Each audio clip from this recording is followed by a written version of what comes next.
just a fugag, nagtamlaming waragi ira, ay mapitata ka mo, do i-prepare ta pa ikututam, ang nanolotam, ang nakansyonan tam po iyapo.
Tayo po ay tumayong lahat.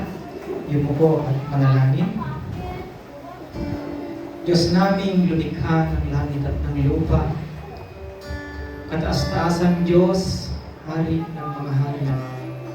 Sa iyo lahat, Panginoon, ang kataas-taasang papuri at pagsampurong. Panginoon, kami po ay nagpapasalamat sa pagkakataon na naman po na pinagkaloob mo sa bawat isa sa amin, na kami po ay iyong tinipon dito sa iyong bahay panambahan, Panginoon. Dalangin namin, Panginoon, ang Banal na Espiritu, ang siyang mamuna sa amin, at patawarin mo kami sa aming mga sala, Panginoon, upang sa ganon ay magiging karapat dapat kami na magpuri sa iyo, Panginoon. At bigyan mo po kami, Panginoon, ng karunungan upang sa ganon ang iyong mga salita na maririnig namin ay tunay nga pong maunawaan namin at may sa buhay namin, Panginoon, sa araw-araw. At ganoon din po, Panginoon, iyong lingkod na gagamitin mo na magbahagi ng iyong mga salita. Ikaw po ang siyang mamuna sa kanya. At iligtas mo, Panginoon, ang lahat ng parte ng gawain ito. Naway, Panginoon, ikaw lamang ang siyang maitataas. Papurihan, Panginoon. Ito ang ating sakop dalangin sa pangalan ng aming Panginoon Jesus. Amen. Patuloy po tayong tumayo.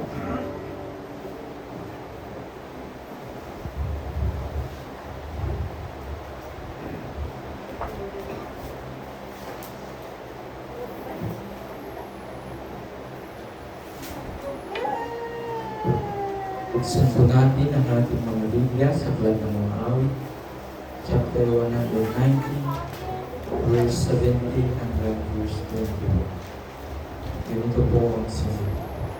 Kagalakan sa kautusan ni Yahweh. Itong iyong abang lingkod, O Yahweh, naway pagpalain, upang ako ay mabuhay at ang utos mo ang sundin.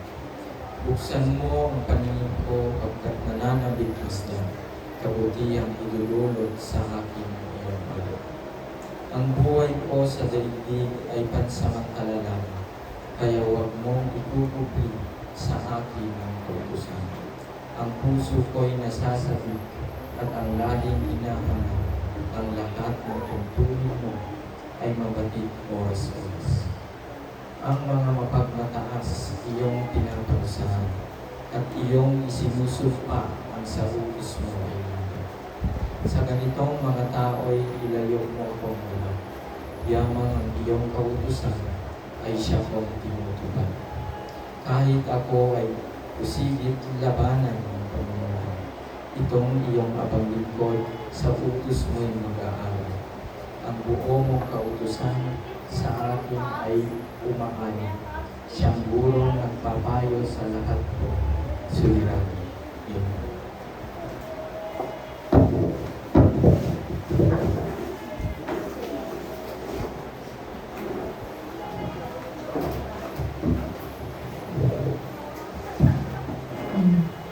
Amen. Amen. Palakpakan nga po natin ang ating Panginoon. Amen. Yan, tunay nga po na tayong lahat ay narito ngayon at hindi po aksidente na pinagtipon-tipon po muli tayo ng Panginoon. Amen po. Amen. Kaya sa araw po na ito, atin po siyang patuloy na awitan, purihin at itaas sa ating kalagitnaan.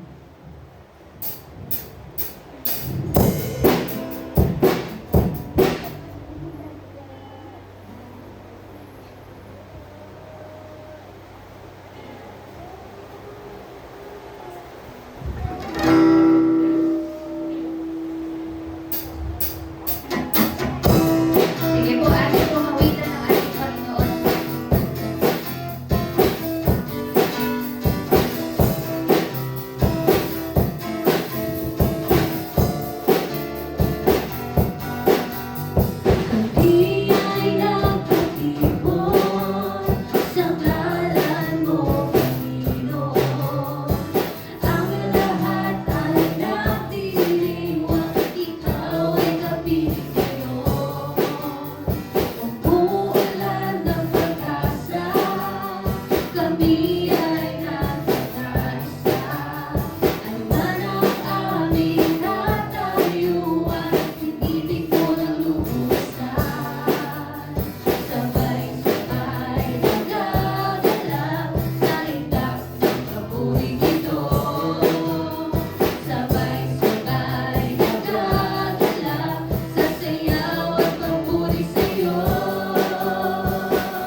kawitan.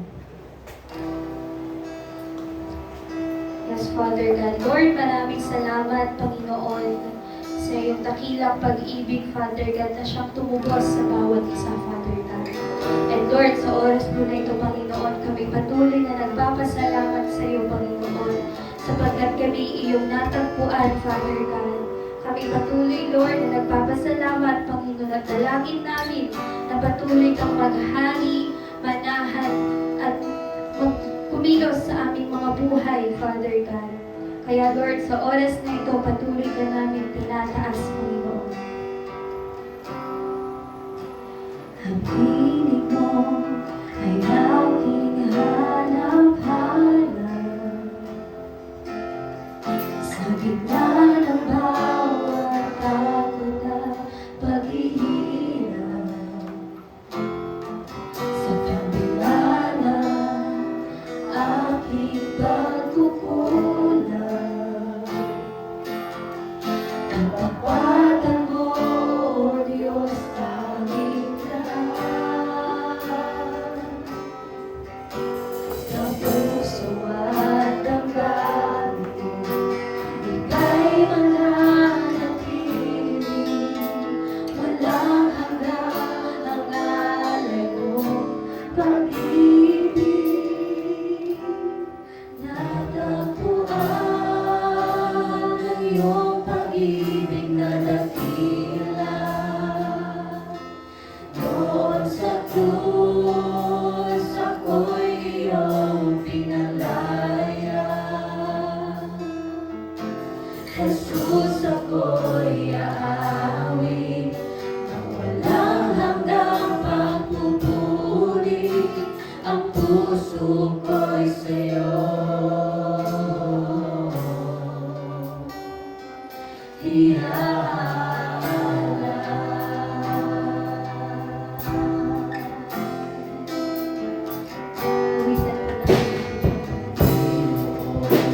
Ikaw ang kagapal,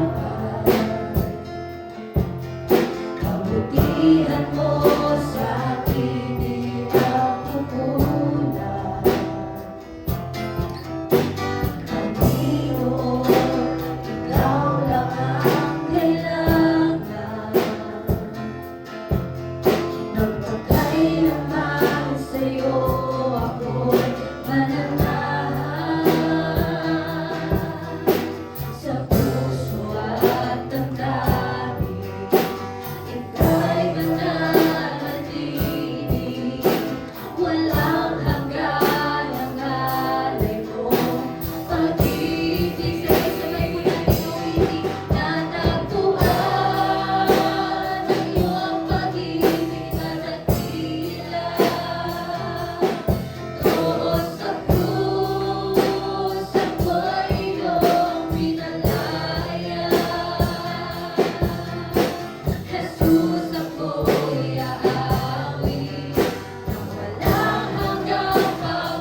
Dahil kami iyong natagpuan, Father God. Kaya Lord, patuloy kaming aawit, Panginoon. Patuloy kaming magpupuri sa iyo. Hallelujah, Lord. Yes, Father God, patuloy ka naming pinupuri, Panginoon. Ako'y natagpuan na iyong pag-ibig na dakila.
ay masaya at present ka, kapatid? Amen. Ayan, alam ko po na tayong lahat ay nagagalak na makita po ang bawat isa na kasama po natin sa araw na ito upang magpuri at makinig ng salita ng Panginoon. Amen po. Amen. Minsan pa po, bigyan nga po natin ng isang palakaspas. Malakas na palakpak ang ating Panginoon. Amen. Hallelujah. Thank you, Lord. At sa oras po na ito, bago po tayo makinig muli ng salita ng Panginoon, atin po munang alayan siya ng isa pang awitin.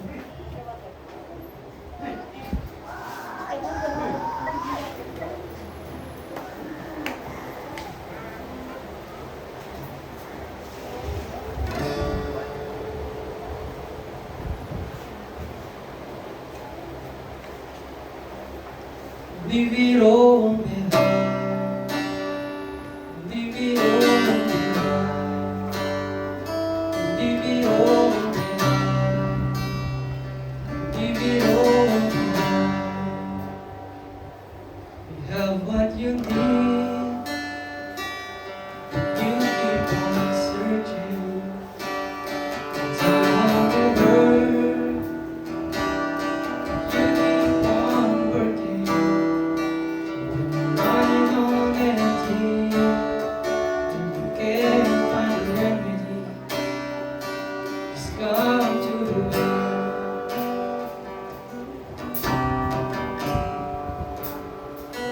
You can spend your whole life chasing what's missing, but empty inside. You ain't gonna listen.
Now that you're full, love beyond measure, joy's gonna flow like a stream in the desert, and soon all the world will see living water is following, 'cause you've come to the well.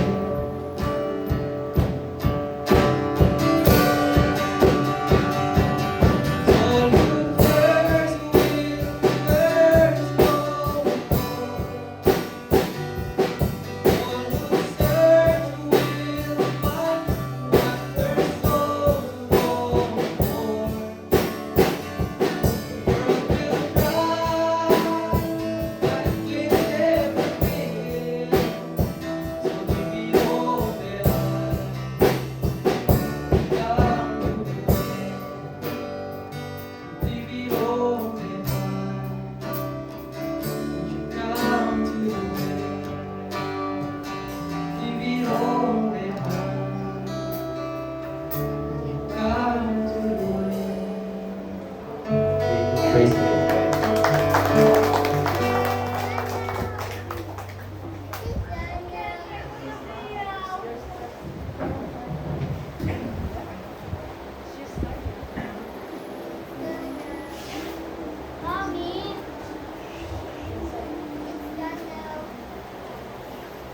Isang mapagpalang hapong muli po sa ating lahat.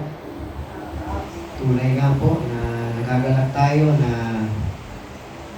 makita ang isa't isa sa ganitong araw na tinatawag nating the Lord's Day, araw ng ating Panginoon na kung saan ang lahat ng ating gagawin ay walang ibang tuon kundi ang mabigyan ng karangalan at madakila ang Diyos sa ating buhay sapagkat itong araw na ito ay nakalaan para sa pagpupuri natin sa Kanya lamang. Nagagalak din tayo sapagkat alam po natin, masisiguro natin na ang Diyos mismo ang may kalooban at naririto tayo ngayon. Nagagalak din tayo at muli nating nakasama na magpuri sina Sister Lori, si Brother Harold. Makalipas ang ilang taon, medyo matagal din, matagal-tagal din. Sa katunayan nga, nung huling pakikita natin noon, maliban nung last na uwi si Sister Lori, yung mga bata, yung mga anak nila, maliliit pa naman. Si Bella, I could still remember, she was a little girl before when you left Philippines, Bella. And now you are taller than me. Mas matangkad na si Bella kaysa sa akin. So, sila po ay mga kapatiran natin, bagamat milya-milya ang layo natin sa isa't isa. Kapag sila ay nandun sa Canada, kailanman ay hindi sila nawalan ng connection sa atin. Si Bella ay ang ministry niya ay sa mga kids. She was supporting the kids ministry. Kung kaya pagdating niya kanina, yun din ang hinanap niya yung mga bata. At may mga chocolate siyang pasalubong. Kaso yung mga bata na maliliit noon, malalaki na sila ngayon. At sila na ang susunod na henerasyon na magiging kabataan sa church na ito. Ngunit ang kagalakan po natin ay umaapaw, hindi lamang dahil nagkita-kita tayo ngayon. Subalit katulad ng sabi ng kanta kanina, tayo ay natagpuan ng pag-ibig na dakila ng Diyos. Tayo ang natagpuan ng Diyos, hindi tayo ang nakasumpong sa Kanya. Kasi yun palagi yung nauulit-ulit noon, no, na tayo daw ang nakasumpong, no? Hindi po tayo ang nakasumpong sa Diyos. Talagang sinadya ng Diyos na katagpuin tayo dahil sa Kanyang pag-ibig, dahil sa Kanyang kalooban na tayo ay Kanyang tubusin at iligtas. At kung hindi ginawa ng Diyos yun, katulad ni Apostol Pablo, kung hindi siya kinatagpo ng Panginoong Jesus sa daan patungong Damasco, sana ay nanatili si Apostol Pablo na hindi apostol at siya ay nanatiling persecutor sana ng katawan ni Kristo, ang Iglesia at ang Panginoong Jesus mismo. Ngunit, nung ipinasya ng Diyos na katagpuin si Apostol Pablo, ay ganon din ang karanasan natin katulad niya. Tinatagpo tayo ng Panginoon sa panahon na siya mismo nagtakda upang sa ganon ay maranasan natin ang kayamanan ng Kanyang pag-ibig, dakilang pag-ibig na ang bunga ay ang pagtubos sa ating at pinagkalooban niya tayo ng buhay na walang hanggan. Yan actually ang dahilan o rason kung bakit palagi po nating hinahangad na sa araw ng linggo, sa araw ng tinatawag nating the Lord's Day, ay pupunta tayo sa Kanyang bahay manambahan upang siya'y purihin, sambahin at dakilain. So ngayon, bilang pagpapatuloy, tayo po ay tumayong lahat at bigyang galang natin ang pagkakabasa ng Kanyang mga salita na halaw sa sulat ni Apostol Pablo sa mga taga-Roma, Roma 8, Romans chapter 8. Basahin po natin ang verses 9 to 11. At ganito ang nakasaad sa banal na kasulatan. Ngunit hindi na kayo namumuhay ayon sa laman, kundi ayon sa Espiritu. Sa katunayan, nananatili na sa inyo ang Espiritu ng Diyos. Kung wala sa isang tao ang Espiritu ni Kristo, hindi kay Kristo ang taong yon. Ngunit dahil nananahan sa inyo si Kristo, mamatay man ang inyong mga katawan dahil sa kasalanan, ang Espiritu naman ninyo ay buhay sapagkat itinuring na kayong matuwid ng Diyos. Kung nananahan sa inyo ang Espiritu ng Diyos, na siyang muling bumuhay kay Jesucristo, siya ang muling bubuhay sa inyong mga katawang mamamatay sa pamamagitan din ng kanyang Espiritong nananahan sa inyo. Tayo po'y manalangin. Tunay na ikaw lamang, Panginoon, ang dakila sa lahat. Ikaw lamang ang kabanal-banalan, kataas-taasan. Kami po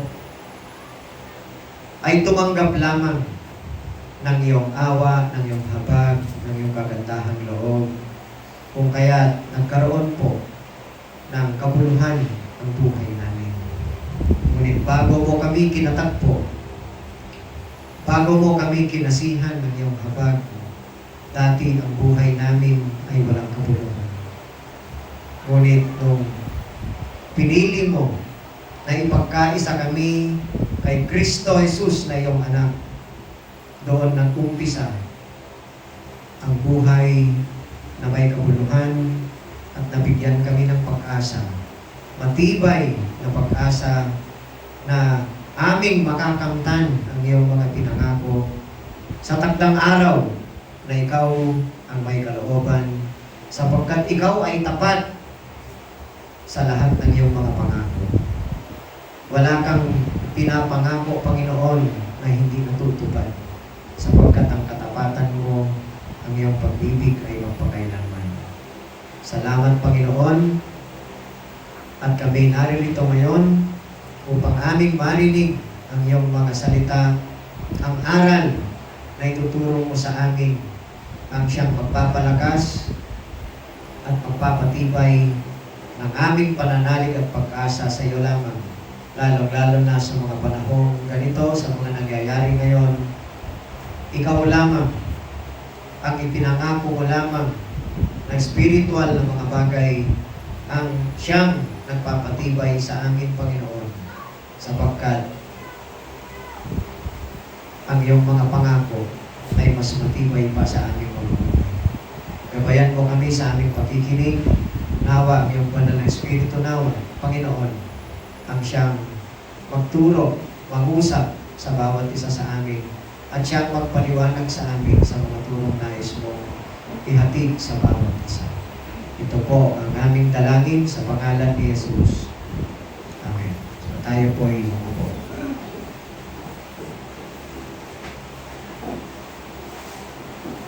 Ang isa sa pinakamayaman at pinakadakilang turo ng Biblia ay walang iba kundi ang pagkikipag-isa ng isang mananampalataya kay Kristo.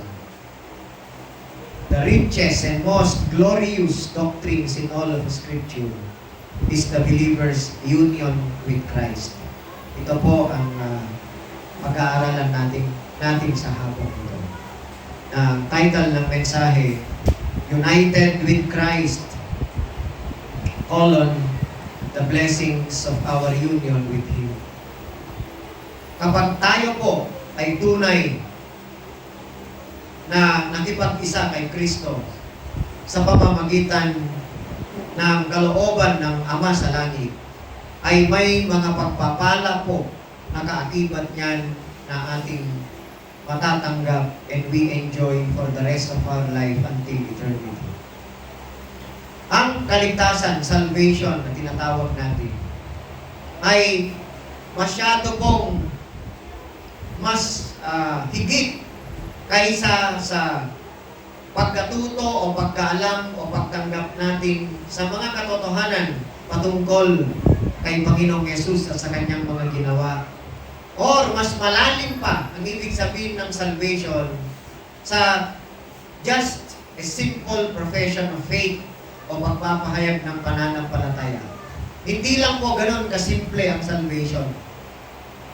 Because at the very heart of the gospel, ang sentro po ng ebanghelyo ng mabuting balita na tinatawag ng Biblia ay ang marvelous reality na ang Diyos, ang Ama sa Langit, unites sinners like us to His Son. Ang Ama po ang siyang nag-uugnay sa atin sa kanyang anak na si Panginoong Jesus. Sa New Testament, paulit-ulit po na dinidescribe ng Biblia sa New Testament na ang mananampalatayang katulad natin ay sinasabing those who are in Christ. Close and open quotation, in Christ. Diyan palagi ang description ng Biblia sa mga mananampalataya. Yang maliit na phrase na yan, 2 salita lamang, 2 words only, ay it appears more than 100 times sa New Testament. At yan ay pinapahayag na ang every spiritual blessing we possess na natanggap po natin ay napasa atin because we are united with the risen Lord. Ang taong hindi nakipag-isa kay Kristo sa pamamagitan ng kalooban ng Ama, kailanman ay hindi niya natatanggap ang mga spiritual na pagpapalang ito. Kapag tayo po ay tunay na naiugnay ng Ama sa kanyang anak na si Jesus, ang kanyang katuwiran ng pagiging matuwid niya, His righteousness becomes our righteousness. Because God will impute Christ's righteousness to us. Ang kanyang kamatayan, ang kamatayan ni Jesus ay magiging kamatayan natin sa kasalanan. And His resurrection becomes the guarantee of our new life and future glory. Yan ang tinatawag na spiritual blessings that comes along, that flows for us, para sa atin, sapagkat tayo po ay iniugnay ng Ama o inilapit ng Ama sa kanyang anak na si Jesus. Wala pong taong may kakayahan na sa sarili niyang kakayahan o sa ganang kanyang kakayahan ay lalapit siya kay Jesus ng kusa. Hindi po mangyayari yan sapagkat yan mismo ang sinasabi ng Biblia. Kailangan na ang Ama mismo sa langit ang siyang mag-akay sa atin at ilapit niya tayo sa kanyang anak. Dahil tayong lahat, ayon sa Romans chapter 3, ay walang naghahanap sa Diyos, walang nakakaunawa. Ang sabi pa ng Panginoong Yesus sa John chapter 6, verse 37, gusto kong basahin po dito sa Bibliang Tagalog. Ang sabi ng Panginoong Yesus sa John 6:37, lalapit sa akin ang lahat ng ibinibigay sa akin ng Ama, at hindi ko itataboy kailanman ang sino mang lumalapit sa akin. Ang may kakayahan lamang na lalapit kay Jesus ay yung mga ibinibigay sa Kanya ng Kanyang Ama. Malibang, sabi ko nga, akayin ka ng Ama sa Kanyang anak na si Jesus, walang taong magkukusang lalapit at maghahanap kay Jesus. Lalo't sinabi pa niya sa verse 44 ng John 6, sabi ng Panginoong Yesus,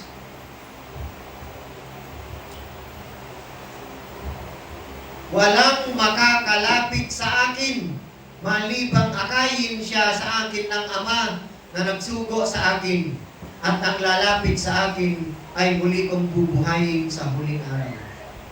Yan po ay isang discrete na statement. Ang sabi ng Panginoong Yesus, no one can come to me. Pag sinabing can come to me, that is an expression of inability.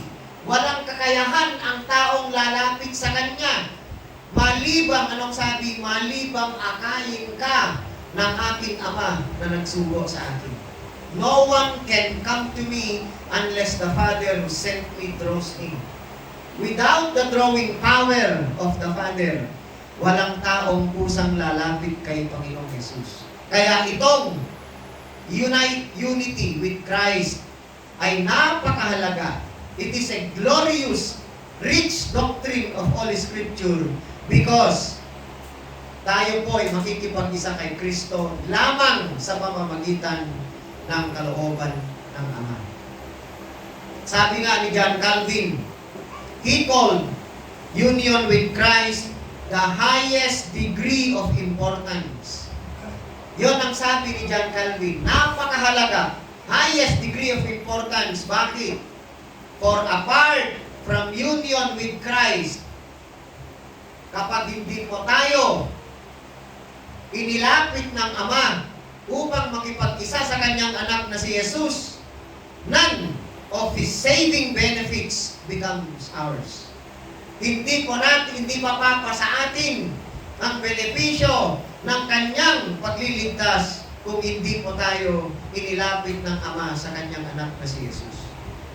Ang pagpipili or election, ang justification o pagpapawalang sala, ang adoption o pakikipag-isa natin o yung ituturing tayong kabilang sa pamilya ng Diyos, maging ang sanctification, yung pagiging banal sa atin ng Diyos, pinagiging banal tayo continuously, ang ating perseverance, ang ating future glorification, lahat po niyan ay tinuturing na spiritual blessings, and all those spiritual blessings flow from this gracious union with Christ accomplished by the Holy Spirit. Wala pong matatanggap ang sino man sa lahat ng nabanggit na spiritual blessing maliban na tayo po ay makipag-isa kay Kristo ayon sa kalooban ng kanyang Ama sa langit. Kaya nga dito po sa binasa natin na sulat ni Apostol Pablo, he unfolds 3 glorious blessings, 3 tunay na masasabi nating napakahalagang pagpapala that belong to every believer because we are united with Christ. At ano itong 3 mga pagpapalang spiritual na to? Una, tayo ay nabigyan ng bagong pagkakilanlan. New identity. Our new identity through union with Christ. Yan ang unang spiritual na pagpapala na ating natanggap sa pagkikipag-isa natin kay Kristo sa pamamagitan ng kalooban ng Ama. Ang sabi niya sa verse 9 ng Romans 8 na binasa natin, ngunit hindi na kayo namumuhay ayon sa laman, kundi ayon sa Espiritu. Sa katunayan, nananatili na sa inyo ang Espiritu ng Diyos. Kung wala sa isang tao ang Espiritu ni Kristo, hindi kay Kristo ang taong iyon. Inumpisahan ni Apostol Pablo na ipaalala sa atin sa bawat mananampalataya na ang kaligtasan has fundamentally changed who we are. Binago po tayo ng pagliligtas ng Diyos. Yan ang naging epekto niya sa atin. Nabigyan tayo ng bagong pagkakilanlan. And without that salvation that is done by Christ on the cross, kung hindi po ginawa ng Panginoong Yesus ang pagliligtas doon sa krus ng Kalbaryo nung siya ipapot mamatay, hindi tayo mababago, hindi tayo mabibigyan ng bagong pagkakilanlan. Mananatili po tayo sa buhay na walang kabuluhan. Why? Because before conversion, bago po tayo kinatagpo ng Panginoon, we were in the flesh. Namumuhay tayo ayon sa laman. Yan ang sabi ng Biblia. Hindi, sabi namumuhay ayon sa laman. Kung babasahin mo nga verses 7 and 8, kaya ganyan ang sinabi niya. Kaya nga, kapag sinusunod ng tao ang mga hilig ng laman, siya ay nagiging kaaway ng Diyos sapagkat hindi niya sinusunod ang batas ng Diyos. Dati po ay kaaway tayo ng Diyos nung hindi tayo pinaghaharian ng kapangyarihan at pangunguna ng banal na Espiritu. That was before our conversion. We were in the flesh. Pag sinabi ng Biblia na we were in the flesh, hindi po ibig sabihin na yung simpleng katotohanan lamang na tayo ay nabubuhay sa physical na katawan na ito. Ngunit pag sinabi ng Biblia that you are in the flesh, dinidescribe po niyan ang pamumuhay na pinaghaharian ng kasalanan. Dominated by sin, alienated from God, malayo sa Diyos, kaaway ng Diyos. Yan ang sabi ng binasa natin. Tayo itinuturing na kaaway ng Diyos dati. Yan ang sabi ng Biblia. And, maliban doon, wala po tayong kakayahan to please God in our life. Yan ang sabi sa verse 8 ng Romans 8 mismo. Ang sabi dito, at ang nabubuhay ayon sa hilig ng laman ay hindi maaaring kalugdan ng Diyos. Hindi tayo kinalulugdan ng Diyos dati before conversion. Sapagkat tayo pinaghaharian ng kasalanan, ang buhay natin ay dati walang kabuluhan. But now, when salvation arrived, nung ipinagkaloob ng Diyos sa atin ang kanyang pagliligtas bilang isang regalo sa pamamagitan ni Kristo, everything has changed. Na bago tayo, naging bagong nilalang tayo kay Kristo. Yun ang sabi ng 2 Corinthians 5:17. If anyone is in Christ, he is a new creation. The old is gone, the new has come.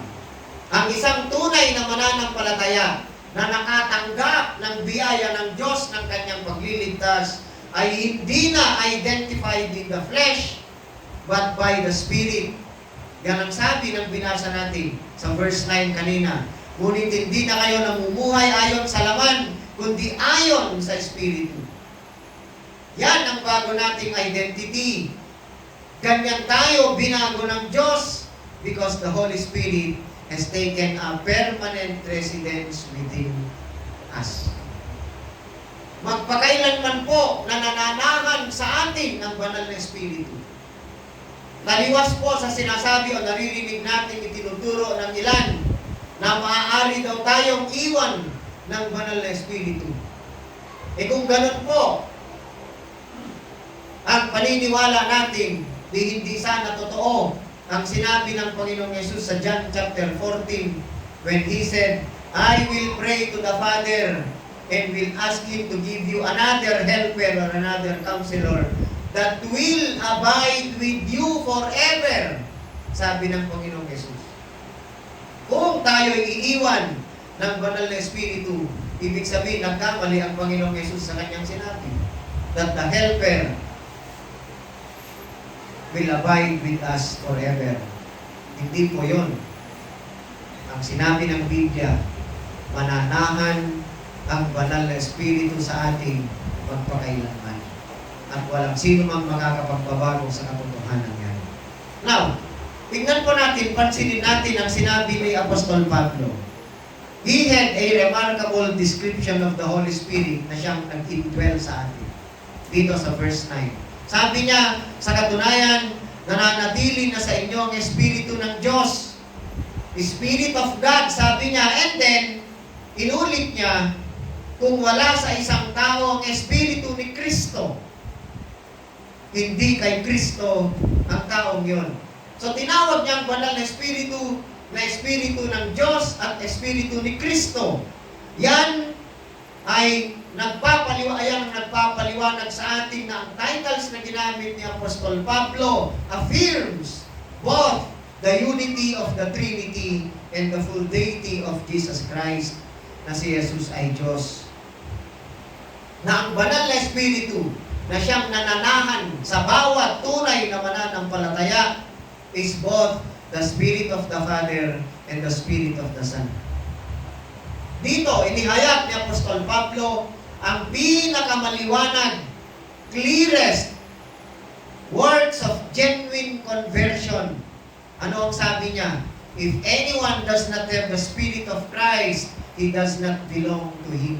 Ang sabi niya, sa Tagalog po, kung wala sa isang tao ang Espiritu ni Kristo, hindi kay Kristo ang taong iyon.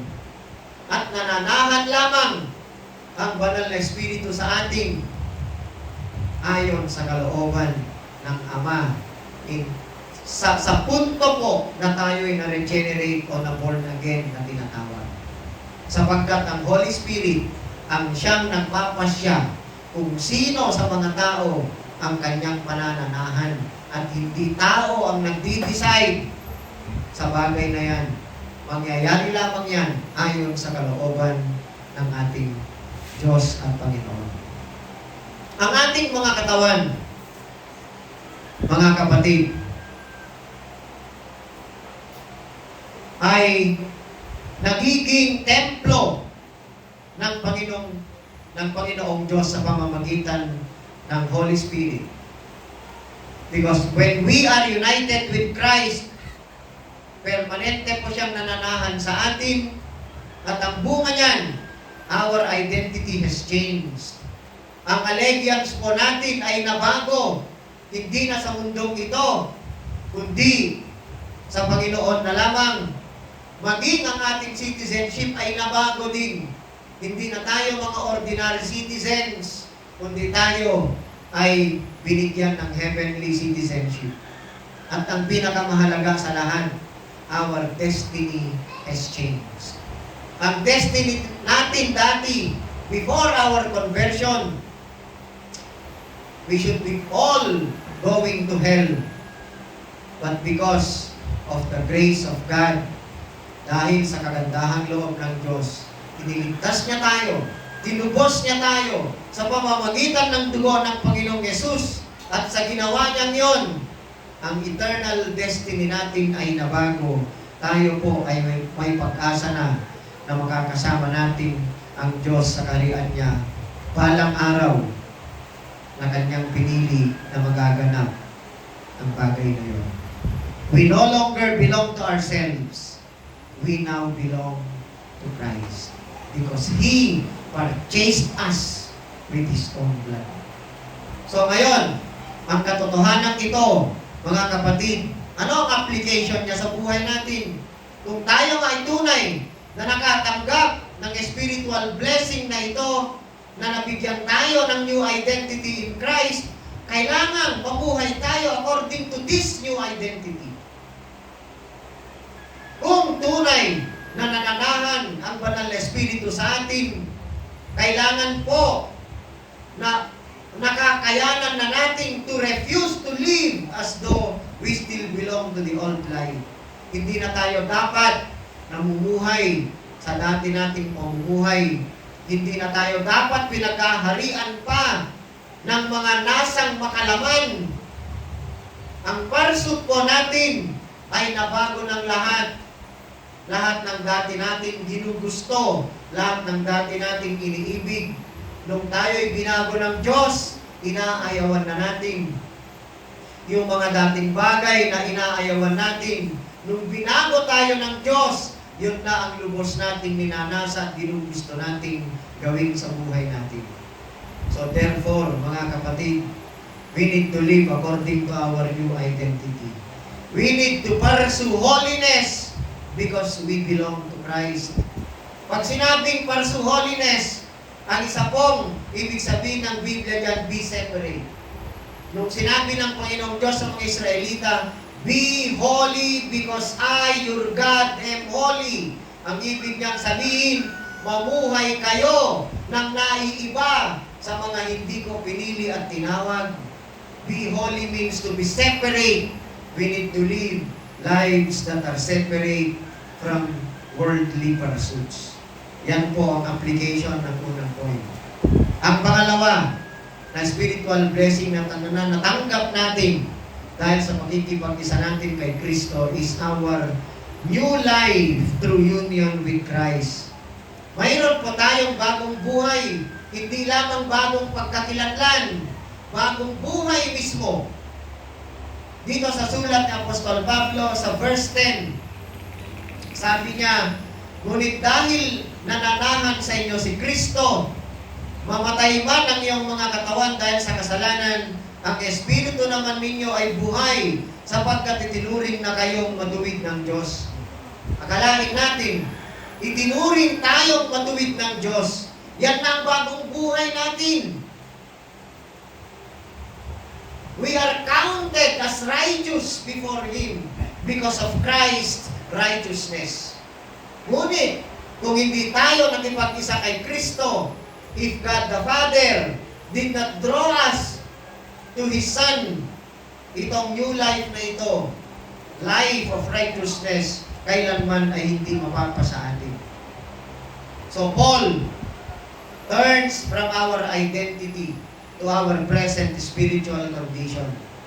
Tunay nga na tayong mga mananampalataya ay nabubuhay pa sa mortal bodies na ito, still affected by Adam's fall. But the glorious reality is something miraculous has already taken place in us. Ang sabi ng Biblia, anong sabi? Maliwanag po ang binasa natin. Ngunit dahil nananahan sa inyo si Kristo, mamatayin man ang inyong mga katawan dahil sa kasalanan, ang Espiritu naman ninyo ay buhay. Sapagkat itinuring na kayong matuwid ng Diyos. Ang katawang ito will continue to experience weakness. Manghihina at manghihina tayo sa paglipas ng araw. Tulad nga sabi ni Brother Harold kanina, dahil kain ng kain daw ang nagagawa ngayon sa bakasyon. Kailangan niyang tumakbo.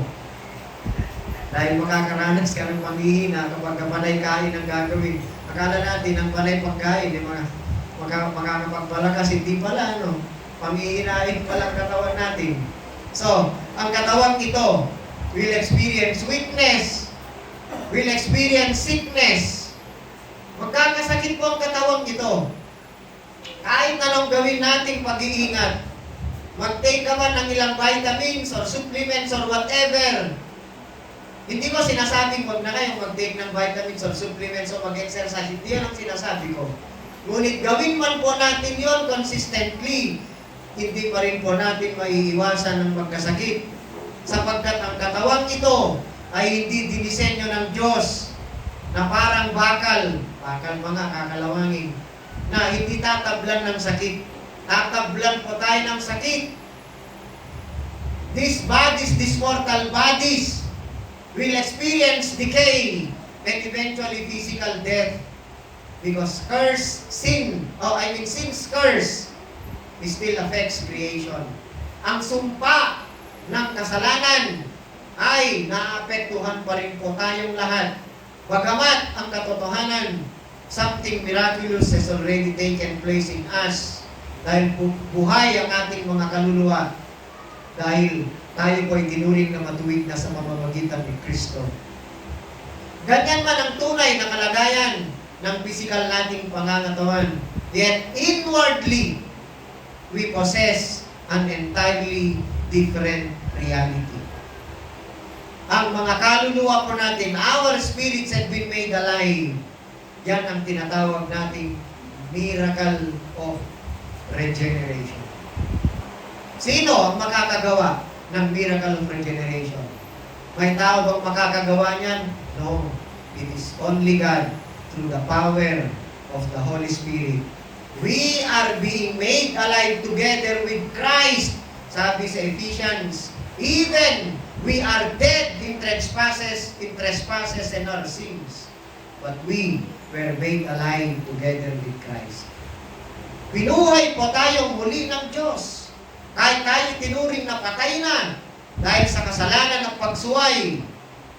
Before Christ, actually, we were spiritually dead. Incapable of going to Christ. Incapable of pleasing God. Yun mismo ang nakasulat sa verse 7 and 8. Ang sabi sa verse 7, gusto ko lang pong basahin muli. Kaya nga, kapag sinusunod ng tao ang mga hilig ng laman, siya ay nagiging kaaway ng Diyos sapagkat hindi niya sinusunod ang batas ng Diyos at talaga namang hindi niya kayang sundin ito. Yan ang sabi ng Biblia. Wala talaga tayong kakayahang sundin ang batas ng Diyos. Kung kaya nga, we are spiritually dead before Christ, before our salvation. Mas iniibig po natin ang kadiliman kaysa sa liwanag dati ni Kristo. We were eternally separated and unable to return back to God. Kung kaya nga, kailangan ng bawat isa ang drawing power ng Ama upang akayin niya tayo sa kanyang anak na si Jesus, upang tayo'y manampalataya at manalig sa kanya. We could not please Him. Yan ang sabi ng Biblia sa verse 8.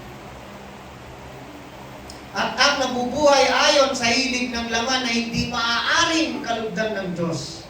We cannot please God. But, ito po ang good news.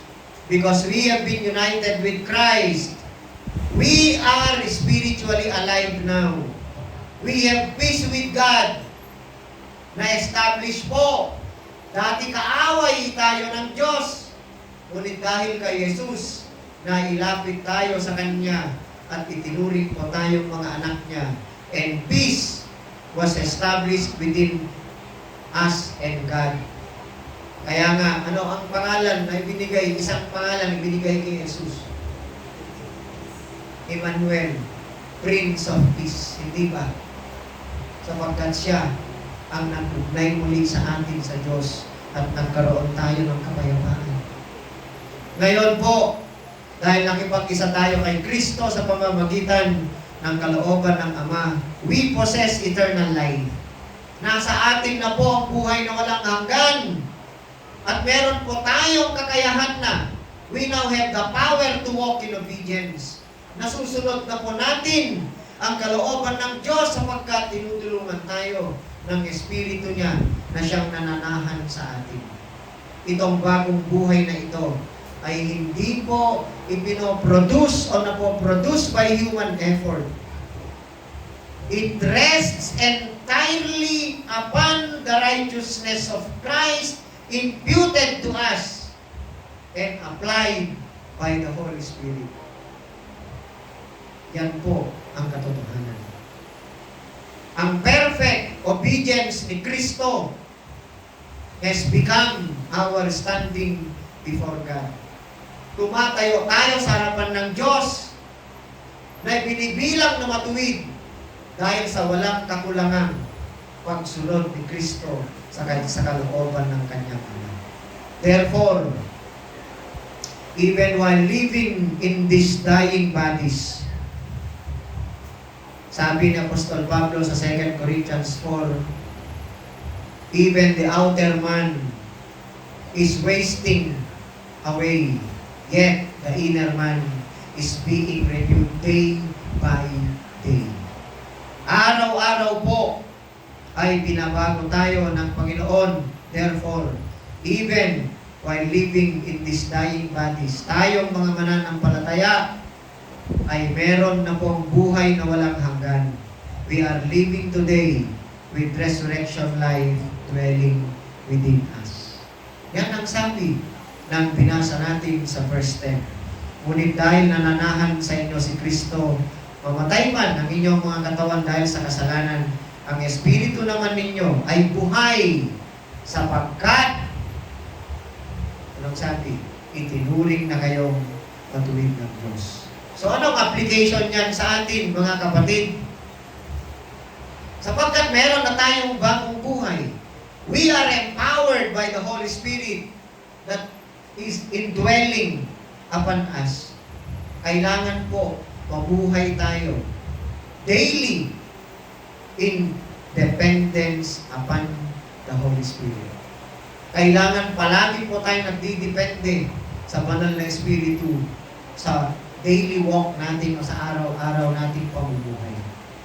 Ang buhay Kristiyano, hindi po natin kayang ipabuhay sa kakayahan ng flesh, in the power of the flesh, no?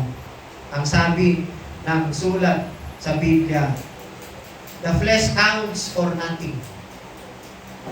The flesh counts for nothing. It is the Spirit that gives life. Kaya, kailangan po natin umasa. Yield yourself each day to the Spirit's leading. Tulatang kada agaw, kada momento, ipangirolo ng Espiritu Santo. Sundin po natin, magpasakop tayo, hilingin natin na pagharian niya ang buhay natin while trusting ang kanyang lakas to produce Christ-like character in us. Hindi po natin kayang i-produce ang Christ-like character sa atin. Hindi po natin may po-produce yan. Yan ay may po-produce lang ng Holy Spirit sa atin. Kaya nga, ang nakasulat sa Galatians chapter 5, lahat ng nakasulat doon, fruit of the Holy Spirit. Hindi po natin bunga sapagkat hindi natin kayang i-produce yan. Yang kagalakan, yang katahimik o kapayapaan, pag-ibig, no, pagpapakabait, pagiging mabuti, pagpipigil sa sarili, faithfulness, lahat ng bagay na yan ay bunga po ng banal na Espiritu sa atin. Hindi po natin kayang i-produce ang mga bagay na yan sa sarili nating kakayahan. Because the flesh counts for nothing. Pangatlo po, na pagpapalang espiritual na natanggap natin dahil sa pakikipag-isa kay Kristo, our future resurrection through union with Christ. Ang sabi sa verse 11, kung nananahan sa inyo ang Espiritu ng Diyos na siyang muling bumuhay kay Jesucristo, siya ang muling bubuhay sa inyong mga katawang mamamatay sa pamamagitan din ng kanyang Espiritong nananahan sa inyo. Sa pangatlong point, sabi ni Apostol Pablo, itinutuon niya ang pagtingin natin beyond the present to the glorious future. The same Holy Spirit, sabi niya, who exercised divine power in raising Jesus from the tomb, now dwells within every believer. Yung banal na Espiritu, ang kapangyarihan niya na muling bumuhay kay Kristo, ay siya ring banal na Espiritu na nananahan sa atin ngayon. And that truth, yung katotohanan yan, ginagarantiya sa atin something extraordinary. Ang sabi niya, the Spirit who raised Christ will also raise us. Ang muling bumuhay kay Kristo ay siya ding Espiritu muling bubuhay sa atin kahit na mamamatay tayo dahil sa kasalanan. Ang sabi, siya ang muling bubuhay sa inyong mga katawang mamamatay sa pamamagitan din ng kanyang Espiritong nananahan sa inyo. Our future resurrection ay hindi lamang po possibility. It is a divine certainty. Sigurado po. Bakit? Sapagkat muling nabuhay ang Panginoong Jesus. Kung hindi sana muling nabuhay ang Panginoong Jesus, wala sana tayong pag-asa. Hindi sana matibay ang future resurrection para sa atin. But Christ's resurrection was never meant to stand alone. Ang sabi sa 1 Corinthians 15:20, He is the first fruits. Anong ibig sabihin ni Apostol Pablo nang sinulat niya yan? Ang first fruit, ang patunay na may bunga. Ang ipinangako ng Diyos na si Jesus mamamatay para sa kasalanan natin according to the Scripture sa 1 Corinthians 15. He will die, but on the third day, be resurrected according to the Scripture. Sabi na naman sa 1 Corinthians 15. At tunay nga na nangyari yan according to the Scripture also.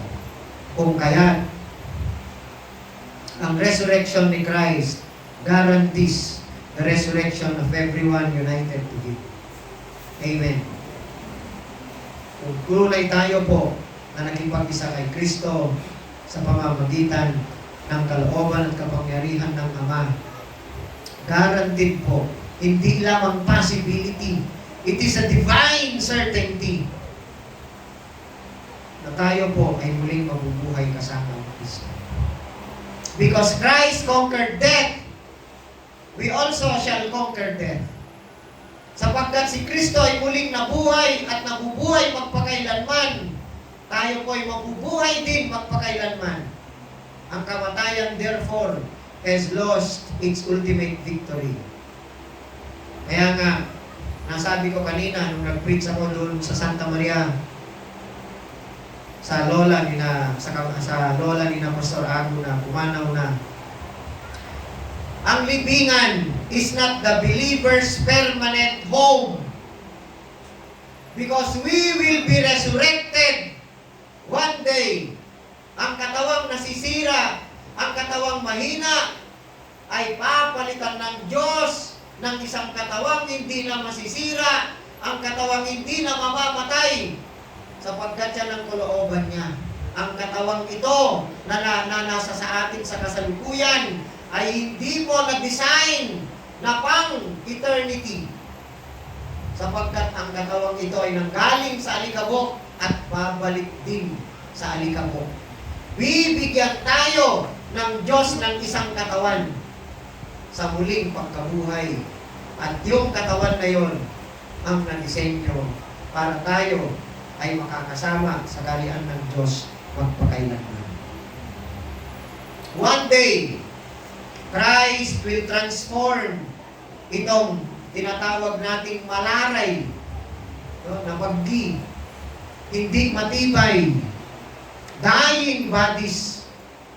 He will transform this into glorious resurrection bodies, perfectly suited for eternal fellowship with Him. Yan ang sabi sa Philippians 3:20-21. At ang pag-asang yan, mga kapatid, ito po ang nagbibigay sa atin ng kalakasan kapag tayo ay nanghihina, sapagkat may mga pagkakataong pinanghihinaan po tayo ng loob. Hindi po natin may tatanggihan. No? But this hope strengthens weary believers. At ang pag-asang ito, ang siyang nagbibigay sa atin ng aliw. It comforts us when we are grieving. This hope gives us courage when we are being persecuted. At itong pag-asang ito enables us to face life's uncertainty with confidence rather than fear. Kasi, pahirap ng pahirap ang buhay ngayon. Palagi ko nga sinasabi, every time we have fellowship, napapansin ko na ang nasabi sa 2 Timothy chapter 3 na sa henerasyon ngayon, sa mga kabataan, maliban lang po doon sa nababantayan ng kanilang mga magulang at talagang binabantayan ng kapangyarihan ng Diyos. Napakahirap na po mag-reach out ng kabataan sa ngayon sa pananampalataya. Naranasan ko po yan kasi palagi po akong nagba-Bible study. Ngunit, bibihira ang mga kabataan ngayon na tunay na nagkakaroon ng interest sa mga spiritual na bagay. Mas gugustuhin nila, pipiliin ng mga kabataan ngayon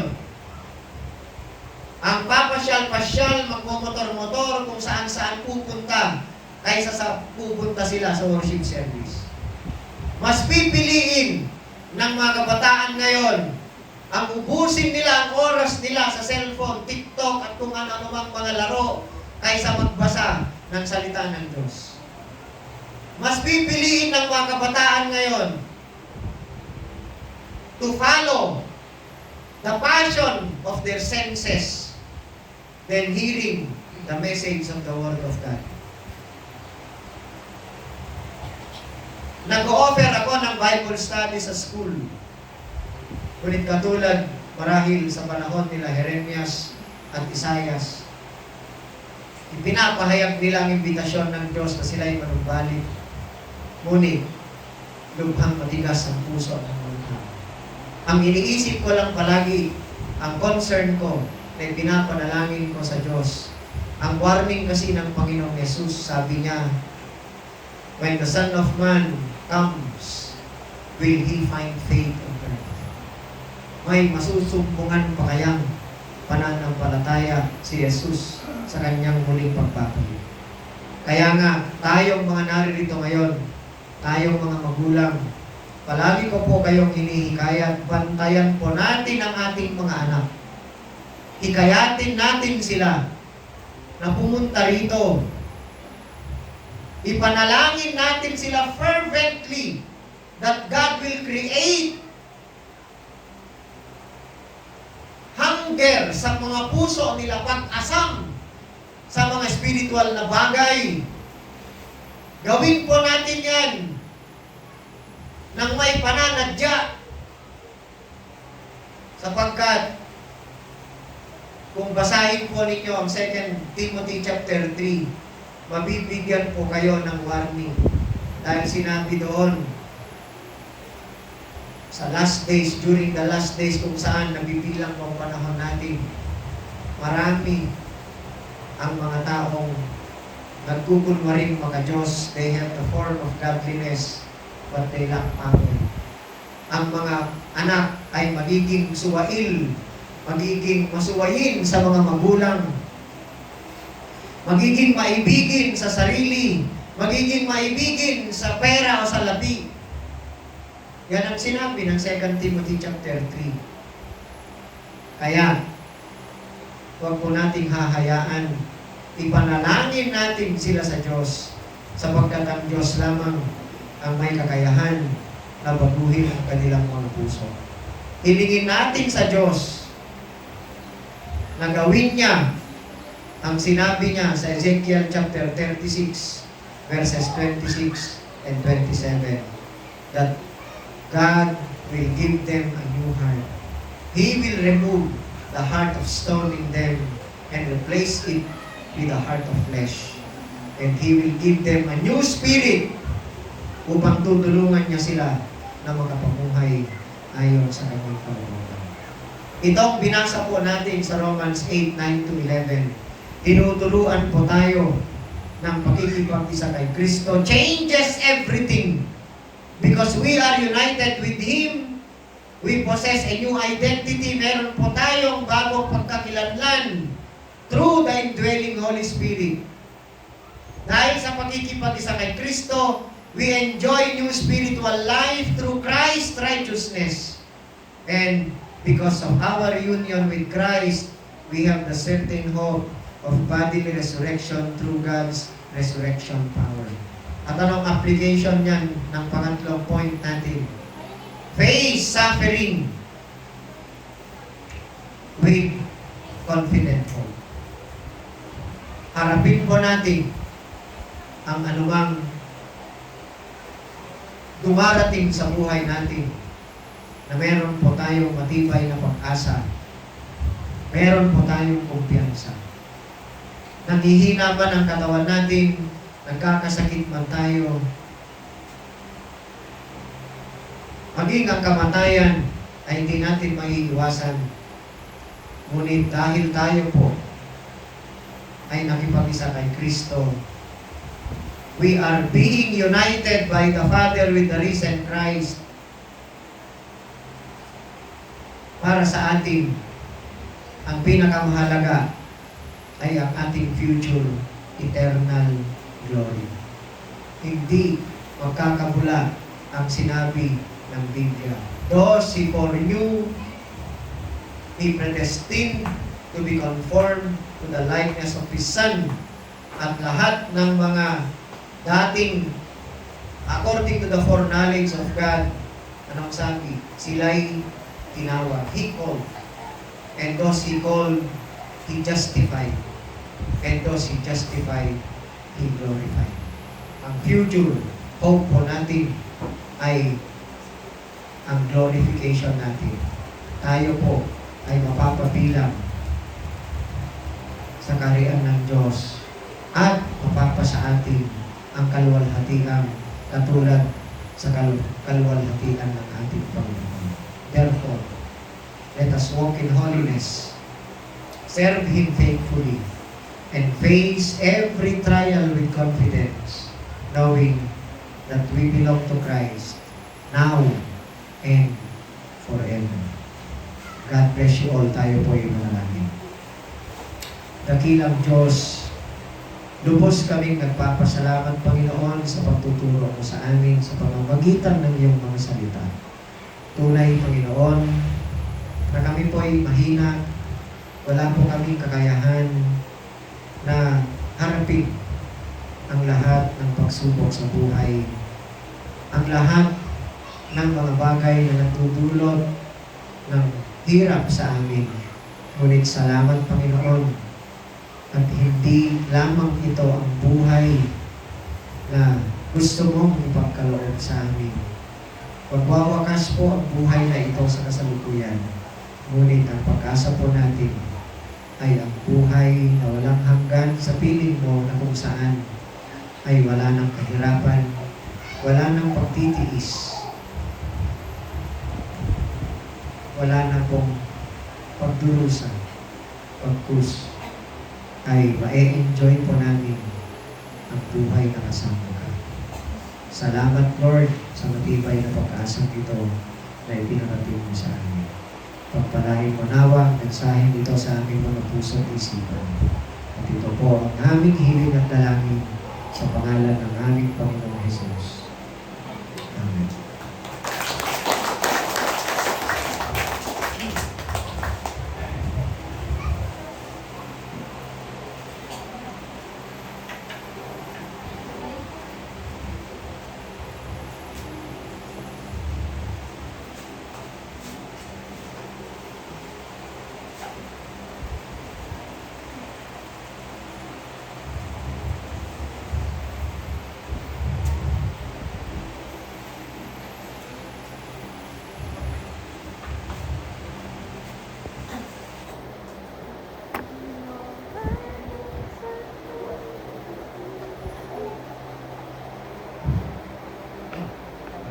Ayaw iyakot mensahe na ibirat pa ng araw po. Itatambit lumasan sa mga klasa. Magsalita sa kanya. Yaman na makapamawatan ako. Lord, ito ang tarubang mo na si pag-alin mo, mapalbalo ng ating ito para mensahe biar ang utang at tayo ng ito. Walang mga makakaputulog na kapalitan ng ito. Masya ang mga natato ng kapatulog. Mabalo ang mga marata. Ito pa lang natin yung mana. Pilituan natin yung mana natin yung mga tulog. Kaya ito, napasilang kami mana ako may spiritual.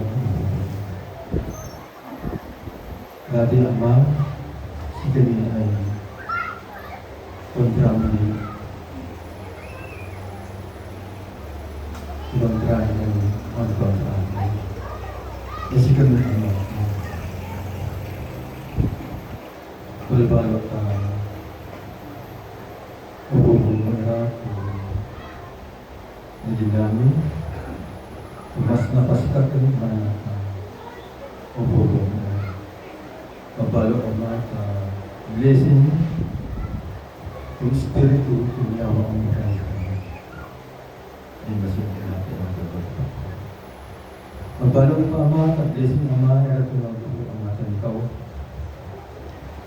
Siya ngayon ang ama at siya ulit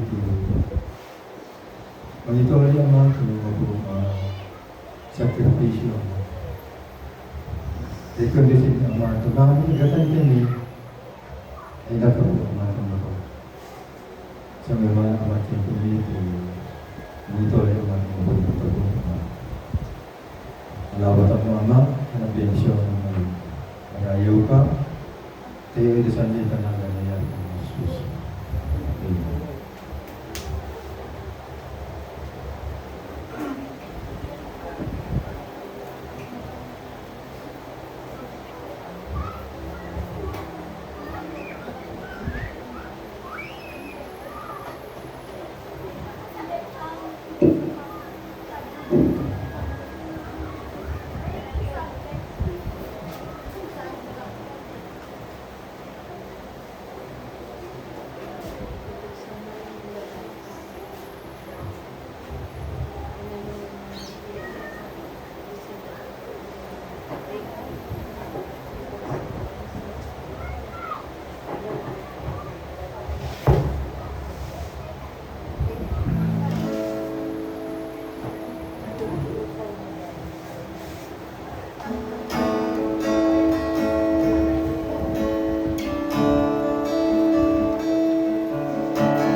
Sige po, lahat po tayo ay tumayo.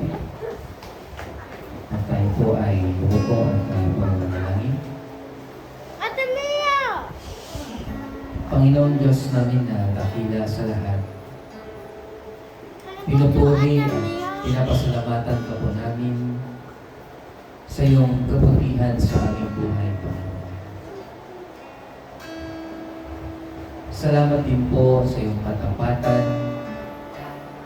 sa bawat isa sa amin. Bagamat may mga pagkakataon, Panginoon, na hindi kami tapat sa iyo.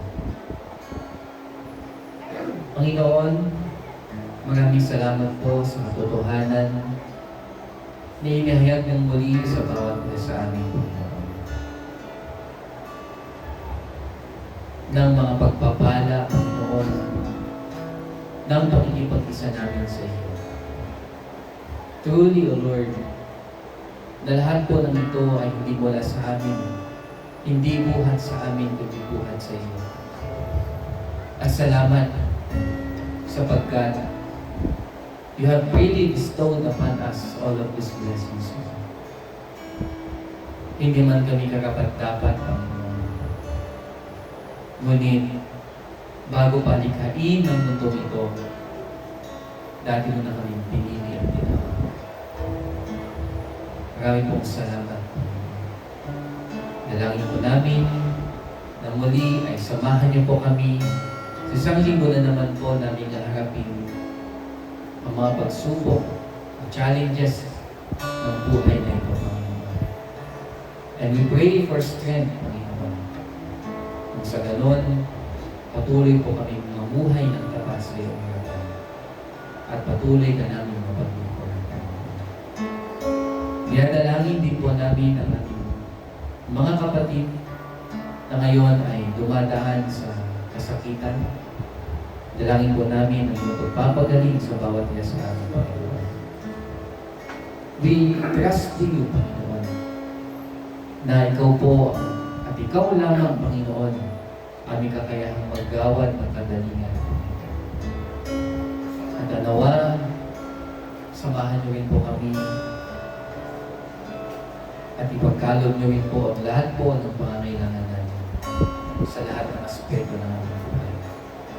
Pagpalain niyo rin po, Panginoon, ng mga kapatid namin na nasa malalayong lugar. Pakaingatan niyo po sila. At ang lahat po ng iyong iglesia sa Grace Bible Church, Panginoon, ay patuloy niyong pagpalain. Lahat ng mga pastors, lahat ng mga families, lahat ng mga workers, mga leaders, ikaw po, Panginoon, ang mag-ingat sa bawat isa. Naway paunin po namin ang kapayapaan, paunin namin ang iyong mga pangakong inihayag mo sa amin. At tulungan niyo kami magpatuloy hanggang sa dulo, Panginoon. Maraming pong salamat. Natanong po naman kami sa aming pasamantalang paghihiwalay sa aming pagbiyahe pa uwi. Pagpalain niyo rin po ang aming mga fellowship. Marayaw ba ako? Dahil po ang ito ay nihiling namin sa mapangyariang pangalan mo, Panginoon Jesus. Amen.